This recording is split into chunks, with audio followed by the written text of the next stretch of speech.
کفا وسلام علی عبادہ الذین اصطفیٰ اما بعد فاعوذ باللہ من الشیطان الرجیم بسم اللہ الرحمن الرحیم۔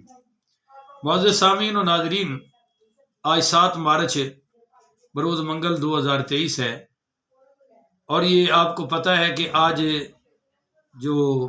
آج کی شب ہے وہ لیلۃ البرات ہے، شب برات شریف ہے، اور 1444 ہجری ہے۔ حضرت جلیل القدر تابعی حضرت عطا بن یسار رحمۃ اللہ علیہ فرماتے ہیں کہ ما من لیلۃ بعد لیلۃ القدر افضل من لیلۃ نصف شعبان، کہ لیلۃ القدر کے بعد 15ویں شب سے زیادہ کوئی رات افضل نہیں ہے۔ اس رات کے کئی نام ہیں: لیلۃ المبارکہ، لیلۃ الرحمہ، لیلۃ الصق، لیلۃ البرات۔ بڑی فضیلت ہے، امت کا کوئی طبقہ ایسا نہیں جو اس رات کی فضیلت کا من کل الوجوہ منکر ہو۔ حتیٰ کہ غیر مقلدوں کے مولانا صفی الرحمان مبارک پوری، جنہوں نے ترمذی شریف کی شرح لکھی ہے، اس میں یہ تمام احادیث لا کر ان کی اسناد پہ بحث کر کے انہوں نے رد کیا ہے ان لوگوں کا کہ جو کہتے ہیں اس رات کی کوئی فضیلت ثابت نہیں۔ بہرحال بعض علماء اس طرف ہیں کہ جی اس کی جو احادیث ہیں ان میں سند کے لحاظ سے ضعف ہے، ضعیف روایات ہے۔ یہ سلسلہ چلا آ رہا ہے، مگر دیوبندی مکتب فکر کے ایک چلبلے مفتی صاحب مفتی طارق مسعود صاحب کی میں نے گفتگو سنی ہے تو بڑی حیرانگی ہوئی ہے۔ میں اتنا سرپرائز ہوا ہوں کہ آپ کو بتا نہیں سکتا، اور میں کئی دن مسلسل ان موصوف کے کئی بیانات سنتا رہا ہوں، اور مجھے ان کا تعارف مرزا محمد علی جیلم کے واقعہ سے ہوا ہے، اور میں ان کا بڑا ہی معترف ہوا کہ یہ جیلم میں آئے۔ میں اپنی ٹیم اور اپنے بیٹے سے کہا کرتا ہوں، میرا بیٹا خطیب ہے، کہ یار مفتی طارق مسعود نے تو مرزے کی ایسی تیسی کر دی، اور مرزا بھی آخری دم تک یاد رکھے گا کہ مجھے واقعی کوئی مولوی لگا اور میری ٹکر کا سامنے آیا۔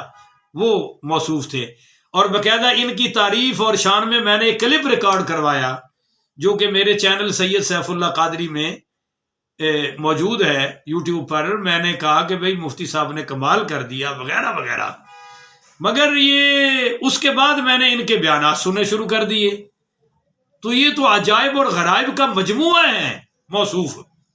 ایسی لچر گفتگو، ایسی حیا باختہ گفتگو کہ ان کی گفتگو سنتے ہوئے مجھے شرم آ رہی ہوتی ہے۔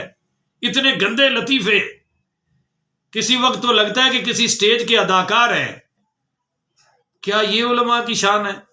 اور پھر جس طرح انہوں نے لیلۃ البرات، شب برات شریف کے خلاف کلپ ریکارڈ کروائے ہیں، کوئی علمی شرم اور کوئی علمی حیا کا ان سے تعلق ہی مجھے نظر نہیں آتا۔ حدیث کی شرح کر رہے ہیں، کہتے ہیں کہ یہ رات عبادت کے علاوہ اس میں سب کچھ ہوتا ہے، لعنت اللہ علی الکاذبین۔ شرم آنی چاہیے مولوی طارق مسعود صاحب آپ کو یہ باتیں کہتے ہوئے۔ عبادت ہی ہوتی ہے، اگر آپ کو نہیں نا توفیق، آپ ہندوؤں کے مندروں میں جاتے ہو، آ جاؤ نا کسی اہل سنت کی مسجد میں، آؤ ہم آپ کو بطور مہمان مدعو کرتے ہیں، آ کر دیکھیں ہماری مساجد میں کیا ہوتا ہے۔ مگر آپ جھوٹ بول رہے ہیں پوری دنیا کے سامنے، یہ آپ کے عالم ہونے کی نشانی ہے۔ اور پھر اما عائشہ صدیقہ رضی اللہ تعالی عنہا والی حدیث کی روایت کی شرح کرتے ہوئے موصوف فرماتے ہیں کہ جاؤ قبرستان میں جب کتے بھونک رہے ہوں، لا حول ولا قوت، یہ حدیث کی شرح کر رہے ہو، یہ آپ کا مبلغ علم ہے۔ انا للہ و انا الیہ راجعون۔ اور کہتے ہیں کوئی حدیث ثابت نہیں۔ مولانا شرم کریں، آپ کے مکتب فکر کے عالم مفتی محمد تقی عثمانی نے کیا بیان کیا ہے؟ کیا آپ ان سے بڑے مفتی ہیں؟ مفتی ظفر علی خان نے اس رات کی فضیلت میں جو بیان کیا ہے، آپ مفتی ظفر علی خان سے بڑے عالم ہیں، بڑے مفتی ہیں آپ؟ انڈیا کے عبید اللہ قاسمی نے بیان کیا، آپ اس سے بڑے مفتی ہیں؟ آپ کے مکتب فکر کے صوفی بزرگ پیر ذوالفقار نقشبندی نے اس کی شان میں بیان کیا ہے، آپ ان سے بڑے مفتی ہیں، بڑے عالم ہیں، آپ ان سے بڑے پیر ہیں، بڑے بزرگ ہیں؟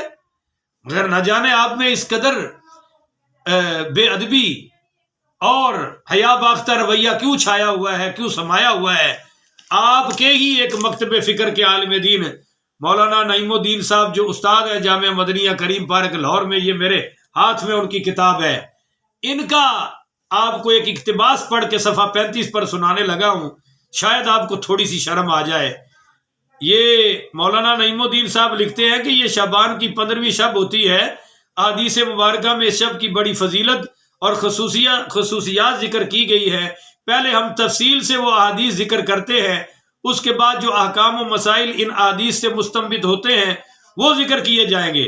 آج کل چونکہ شب برات کی فضیلت میں وارد ہونے والی احادیث کے متعلق یہ گمراہ کن پروپوگنڈا کیا جا رہا ہے، گمراہ کن، اور وہ آپ ہی ہیں کرنے والے، کہ یہ احادیث مبارک، یہ احادیث سب کی سب یا تو موضوع من گھڑت ہیں یا شدید قسم کی ضعیف ہیں، اس لیے ہم ان احادیث کی سندی حیثیت بھی تفصیل کے ساتھ حاشیے میں ذکر کریں گے تاکہ اس گمراہ کن پروپوگنڈا کی اچھی طرح سے کلی کھل جائے اور ان لوگوں کو سادہ لوح عوام کے گمراہ کرنے کا موقع نہ ملے۔ آپ ہی ہیں وہ گمراہ کرنے والے۔ تو آگے ساری احادیث اور ان کی فنی حیثیت پہ مولانا نے بحث کی ہے۔ یہ دیوبندی نہیں ہے، آپ بڑے دیوبندی ہیں، مولانا اشرف علی تھانوی نے فضیلت بیان کی ہے، آپ ان سے بھی بڑے عالم ہیں۔